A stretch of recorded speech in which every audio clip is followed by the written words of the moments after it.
wabarakatuh. Selamat berjumpa kembali dengan Faiz Nabil channel pembelajaran, tutorial dan lain sebagainya. Pada kesempatan kali ini akan kita bahas materi kelas 9 semester yang kedua terkait dengan bangun ruang sisi lengkung.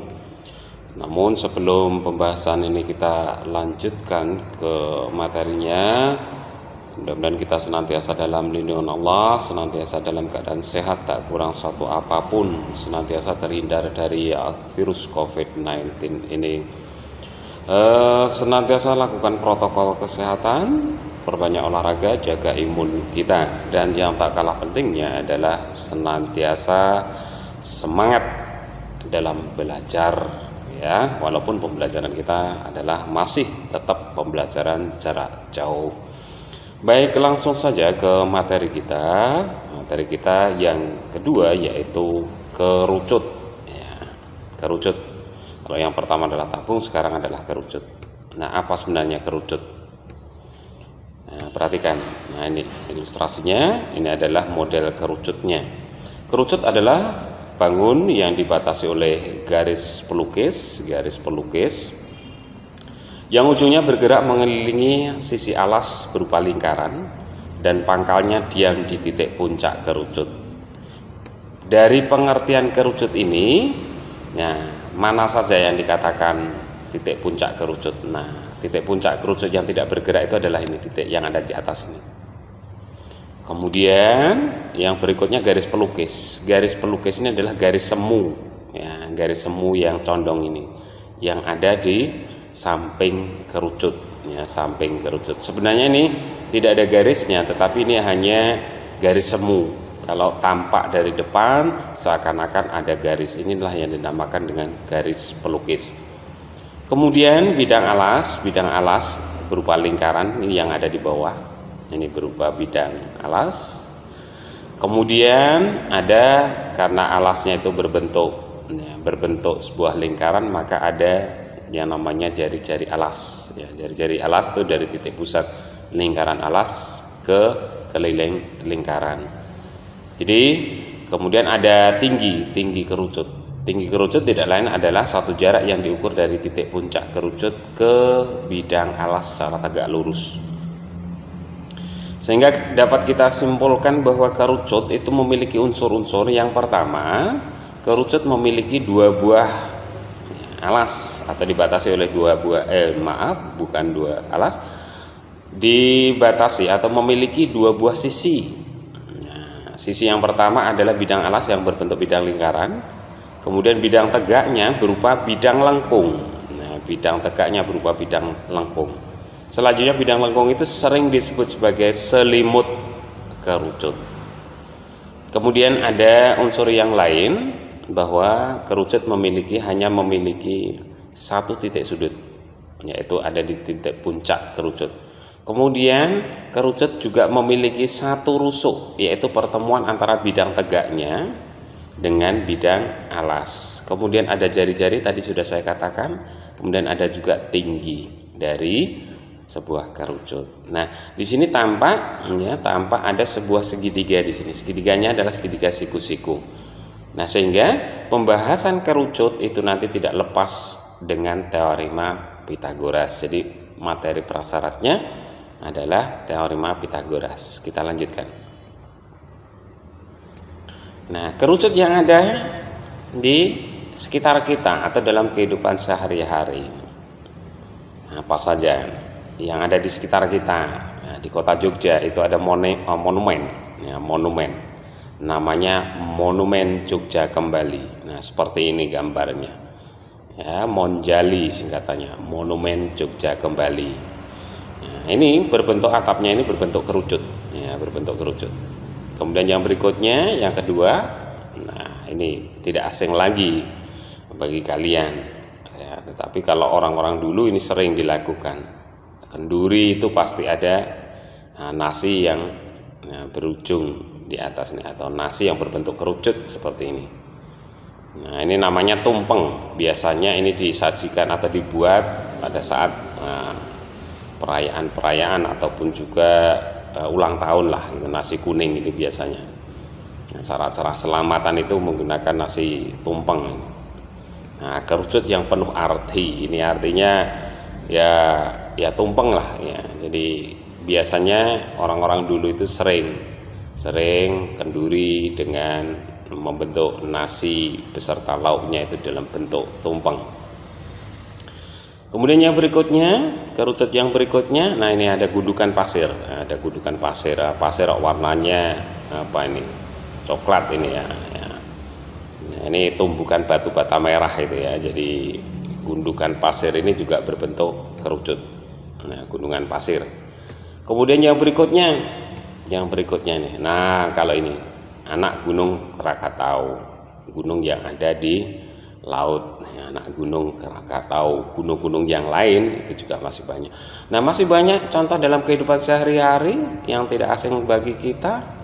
Nah, misalkan caping, kemudian topi ulang tahun, trompet, kemudian kemasan es krim. Nah, itu yang sering anak-anak sukai beli di jajanan-jajanan itu. Nah, itu merupakan bentuk-bentuk kerucut yang ada dalam kehidupan kita sehari-hari. Baik, kita langsung masuk yang berikutnya. Nah, perhatikan ilustrasi, ada sebuah kerucut sebelum digunting. Kerucut utuh. Nah, itu bentuknya seperti ini. Ya, pusat alasnya itu di titik P.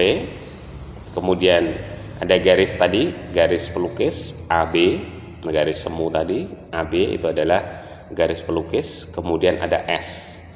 S itu biasanya digunakan untuk menyimpulkan panjang garis pelukis. Ini kerucut sebelum digunting. Nah, namanya yang sisi lengkung yang ada di atas namanya selimut kerucut. Kemudian yang di bawah itu namanya adalah alas kerucut. Tadi sudah saya sampaikan. Nah, kemudian kerucut ini mau kita gunting. Kita gunting untuk jadikan apa? Jadikan jaring-jaring kerucut. Ya. Jadi kerucut ini kita gunting, kemudian setelah itu kita buka, sehingga akan terbentuk jaring-jaring kerucut.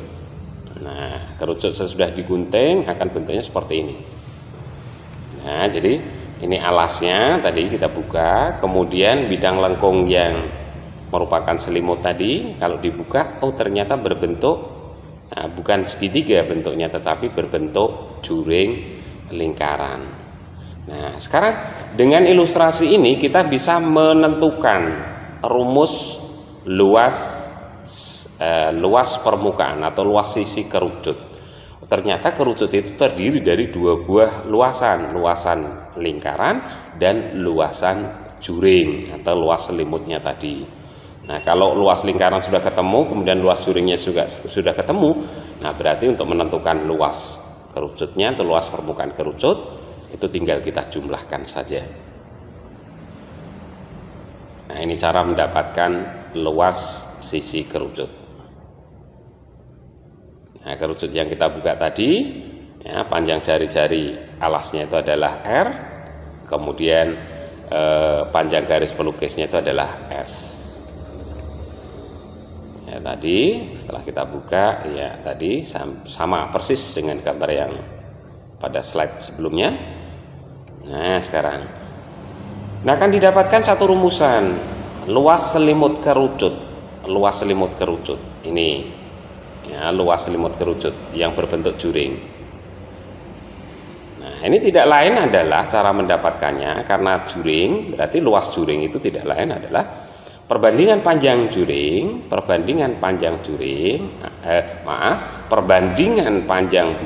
panjang busur B ke B aksen ini dibandingkan dengan busur total atau keliling lingkaran.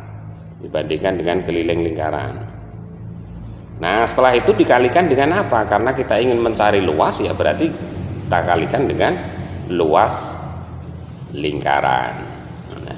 Jadi sekali lagi untuk menentukan luas juring ini atau luas selimut kerucut ini, caranya tidak lain adalah ya panjang garis lengkung B sampai B aksen atau panjang busur, ya, kemudian dibandingkan dengan keliling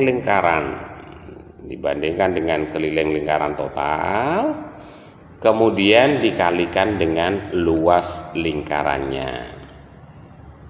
Nah, sekarang panjang busur dari B ke B aksen itu tidak lain adalah siapa? Nah, ini kita lihat.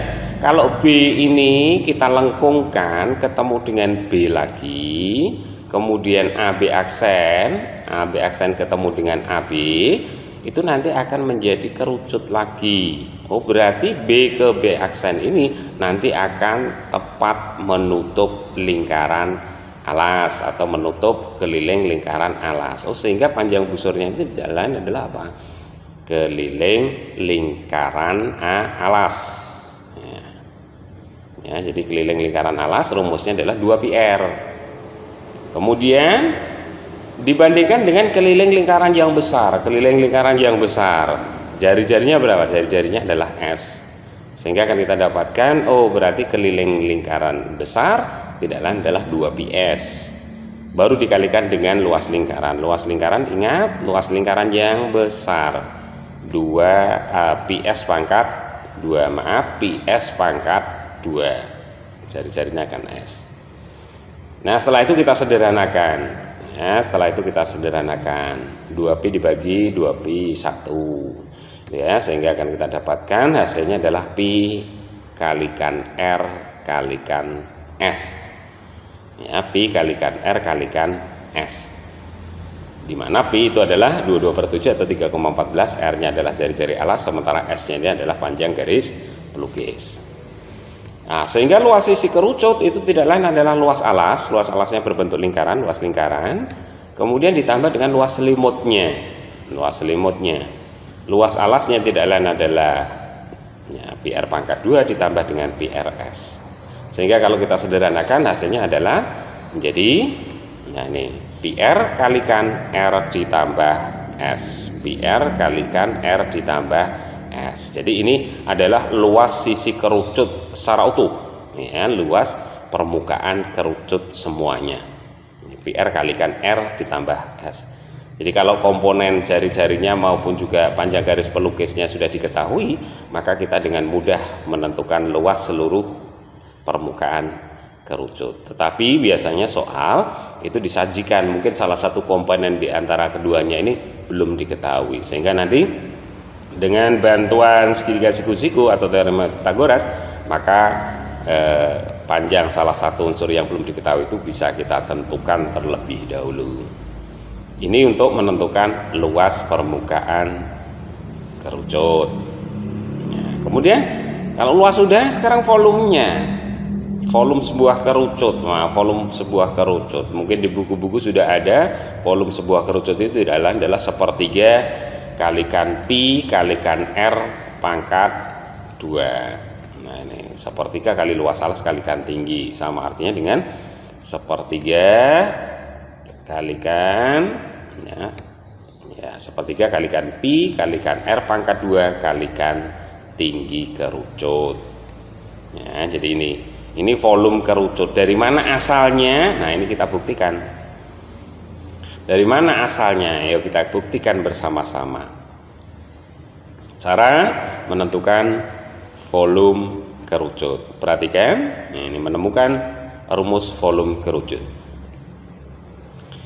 Ada sebuah wadah berbentuk tabung dan kerucut yang mempunyai jari-jari dan tinggi yang sama. Jadi jari-jari tabung ya maupun tinggi itu sama. Jari-jari alas tabung sama dengan jari-jari alas kerucut, kemudian tinggi tabung juga sama dengan tinggi kerucut. Kemudian setelah dibuat wadah, bentuknya seperti ini ya, jadi jari-jari kerucutnya sama dengan jari-jari tabung, kemudian tinggi dari kerucutnya juga sama dengan tinggi dari tabung. Nah, ini gunakan untuk apa? Kerucut ini nanti sebagai takaran ya, takaran untuk ya, mengisikan zat cair ataupun juga beras atau pasir dan seterusnya. Kemudian setelah ini kita takar persis rata air ya, kemudian kita masukkan ke dalam tabung, kita isikan. Ini ilustrasinya ya. Nah, coba ini kita isikan air, kita tuangkan. Nah, sekali kita tuangkan, hasilnya nah seperti ini. Ternyata satu kali kita menuangkan air dari kerucut, tabung tersebut belum penuh. Nah, kita ulangi untuk yang kedua kalinya. Kita tumpahkan lagi. Ya. Oke. Nah, ternyata juga belum penuh. Ternyata belum penuh. Nah, kira-kira kalian sudah bisa menebak ini. Kira-kira satu kali kita ambil air dalam kerucut kemudian kita tuangkan, nah tabung tersebut akan penuh air. Apa yang bisa kita simpulkan? Apa yang bisa kita simpulkan? Oh, ternyata volume volume kerucut atau volume tabung ini dapat diisi berapa kali dari kerucut tadi. Nah, ternyata kesimpulannya adalah ternyata isi dari tabung itu adalah 3 kali isi dari kerucut. Nah, ini bisa kita tuliskan. Nah, ini kesimpulannya. Nah, ternyata tabung terisi penuh sebanyak 3 kali menuang air dengan menggunakan wadah kerucut. Nah, terus kita tulis. Nah, dari kegiatan tersebut dapat disimpulkan volume tabung sama dengan 3 kali volume kerucut. Padahal kita tahu volume tabung dengan jari-jari alasnya itu adalah R dan tingginya adalah T, itu tidak adalah PR pangkat 2 kalikan T. Itu akan sama dengan 3 kali volume kerucut. Padahal yang mau kita cari adalah volume kerucut. Nah, kalau ada 3 kali volume kerucut, berarti kalau hanya 1 kali volume kerucut, berarti volume tabung ini harus dibagi 3. Sehingga akan kita dapatkan, oh berarti volume kerucutnya adalah 1/3 PR pangkat 2 kalikan tinggi. Nah, ini kesimpulannya. Jadi volume kerucutnya tidak lain adalah 1/3 pi kalikan R kali R pangkat 2 kalikan T, 1/3 pi R pangkat 2 kalikan tinggi.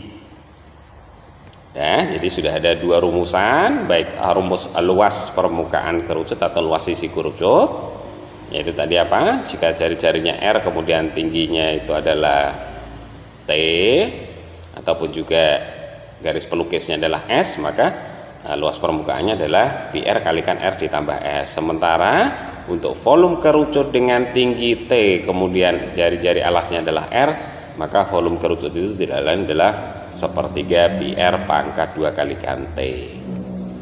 Ya, sekarang nah ini masuk satu contoh. Ini contoh yang pertama ya.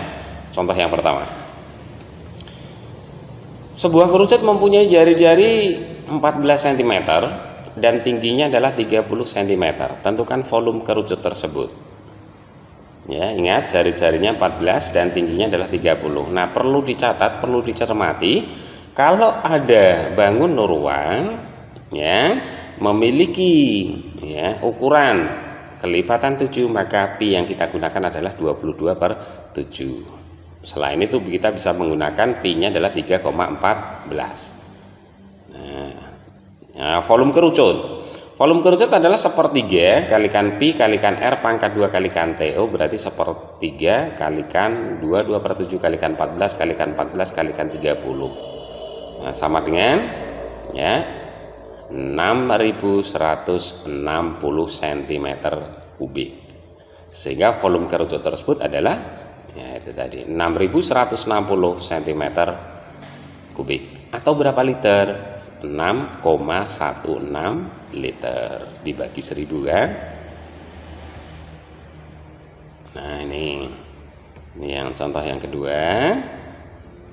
Jari-jari alas sebuah kerucut adalah 3,5 cm dan tingginya adalah 15 cm. Hitung volume kerucut tersebut. Oke.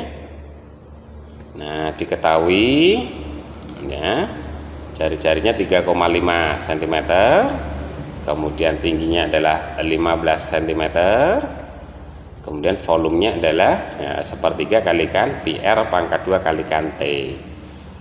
Maka akan kita dapatkan 1/3 kalikan 22/7 kalikan 3,5 kalikan 3,5 kalikan 15. Nah, hasilnya adalah 11 kalikan 3,5 kalikan 5. Nah, sama dengan 192,5 cm kubik. Jadi volume kerucut tersebut adalah 192,5 cm kubik. Nah, cukup mudah, tinggal kita masukkan saja unsur-unsur yang diketahui itu ke dalam rumusannya. Contoh yang ketiga. Nah, ini jari-jari alas sebuah kerucut adalah 6 cm. Ini jari-jari alas kerucutnya adalah 6 cm. Kemudian tingginya adalah 8 cm. Yang menjadi pertanyaan, nah, hitunglah luas sisi kerucut tersebut. Luas sisi kerucut tersebut. Untuk menentukan luas sisi kerucut, tadi apa yang harus diketahui? Ya, yang harus diketahui adalah unsur jari-jari dan juga ya, panjang garis pelukisnya. Jari-jarinya sudah tahu, jari-jarinya adalah 6 cm. Kemudian yang belum diketahui adalah panjang garis pelukisnya. Ini dengan bantuan teorema Pythagoras kita bisa menentukan. Tapi kalau kita sudah hafal triple Pythagoras 6, 8, maka satunya adalah berapa? 10. Nah, itu gampang. Ya, tapi kalau belum bisa, cari dulu panjang garis pelukisnya. Oke. Pembahasannya, yang diketahui jari-jarinya 6 cm, kemudian tingginya 8 cm. Nah, S-nya tidak lain adalah akar dari, ini panjang ini ya, akar dari R pangkat 2 ditambah T pangkat 2. Sehingga akan kita dapatkan akar dari 6 pangkat 2 ditambah 8 pangkat 2 sama dengan akar 36 ditambah 64 sama dengan akar 100. Oh, berarti S-nya adalah 10 cm. Nah, itu ya. Jadi kita cari dulu panjang garis pelukisnya dengan teorema Pythagoras.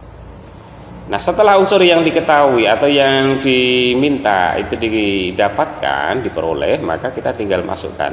Luas sisi itu tidak lain adalah luas alas ditambah luas selimut. Nah, ini dihitung satu persatu, tidak dimasukkan dalam rumus, nggak apa-apa. PR pangkat 2 ditambah PRS. Nah, masukkan nilainya PR kalikan R ditambah S. Nah, ini rumus utamanya kan ini. Sehingga akan kita dapatkan 3,14 kalikan 6 kalikan dalam kurung 6 ditambah 10. 6 ini jari-jari, 6 ini jari-jari, 10-nya ini adalah S panjang garis pelukisnya. Sehingga akan kita dapatkan 3,14 kalikan 96. Ya, 96. Ya, hasilnya adalah 301,44 cm persegi. Sehingga kesimpulan kita apa? Jadi luas sisi kerucut tersebut adalah 301,44 cm persegi. Oke, itu contoh yang keempat tadi ya, yang keempat atau yang ketiga tadi. Nah, sekarang sebagai latihan soalnya. Nah, siap-siap bisa ditulis, kemudian nanti dibuat untuk latihan sendiri. Soal yang pertama, ada sebuah kerucut. Nah, jari-jari alasnya adalah 8 cm dan tingginya adalah 15 cm. Nah, hitunglah volume kerucut tersebut. Ingat, volume kerucut apa tadi? Sepertiga PR pangkat 2 kalikan T. Tinggal masukkan saja, diketahuinya jari-jarinya 8, tingginya 15, tinggal masukkan aja. Selesai. Soal yang kedua, ada kerucut lagi. Jari-jari alas sebuah kerucut adalah 12 cm dan tingginya adalah 16 cm. Nah, hitunglah luas sisi kerucut tersebut. Nah, berarti unsur apa ini yang belum diketahui? Yang belum diketahui adalah panjang garis pelukisnya. Dicari dulu panjang garis pelukisnya, seperti contoh tadi. Soal yang ketiga, volume suatu kerucut adalah 462 cm kubik. Jika tinggi kerucut tersebut adalah 9 cm, hitunglah panjang jari-jari alas kerucut tersebut. Ingat, penyelesaian soal seperti ini apa yang diketahui adalah volume, kemudian yang diketahui lagi adalah tinggi. Yang ditanyakan adalah jari-jari. Volume kerucut rumusnya adalah apa tadi? Sepertiga PR pangkat 2 kalikan T. Maka unsur-unsur yang ada itu dimasukkan ke dalam rumus. Sehingga nanti akan kita dapatkan R-nya dalam bentuk R pangkat 2 sama dengan sekian. maka R-nya sama dengan akar dari sekian, nanti ketemu.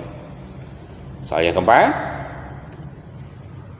jari-jari alas sebuah kerucut adalah 5 cm dan tingginya adalah 12 cm dan nilai pendekatan Pi-nya adalah 3,14. Hitunglah luas selimut kerucutnya.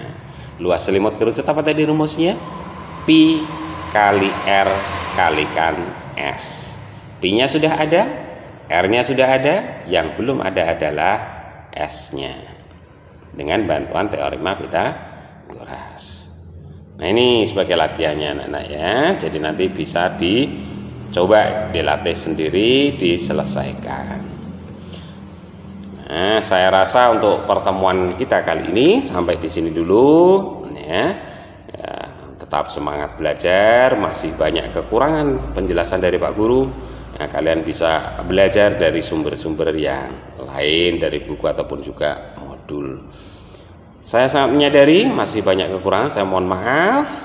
Tapi sebelum saya akhiri video ini, tentunya senantiasa dukung channel Faiz Nabil ini dengan cara like, comment, kemudian subscribe, kemudian share, kemudian jangan lupa klik tombol loncengnya. Senantiasa diulang-ulang melihat video ini agar pemahaman kalian lebih jelas lagi. Saya akhiri, billahi taufik walhidayah. Assalamualaikum warahmatullahi wabarakatuh.